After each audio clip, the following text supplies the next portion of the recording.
সিফাতি বা গুণবাচক নামের অর্থ কী?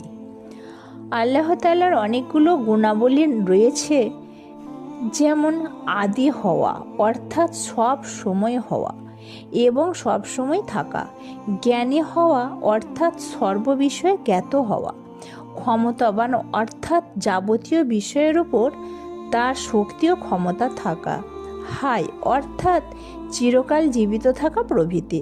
সুতরাং যেসব নাম এসব গুণের মধ্য থেকে কোনো গুণ প্রকাশ করে তাকে সিফাতি নাম বা গুণবাচক নাম বলা হয়।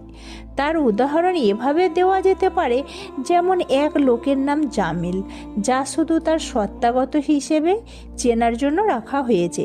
এতে তার কোনো গুণের লক্ষ্য নেই, কিন্তু লোকটি জ্ঞানও অর্জন করেছে, লিখতেও জানে, কুরআন মাজিদও মুখস্থ আছে। আর এসব গুণাবলীর আলোকে তাকে জ্ঞানী, আলিম, মুন্সি এবং হাফিজও বলা হয়। সুতরাং জামিল তার সত্তাগত নাম, আর আলিম, মুন্সি ও হাফিজ তার গুণবাচক নাম বলা হবে, কেননা তার শিক্ষাগুণ কিংবা লেখাগুণ অথবা কুরআন মুখস্থ করার গুণের আলোকে এসব নাম রাখা হয়েছে।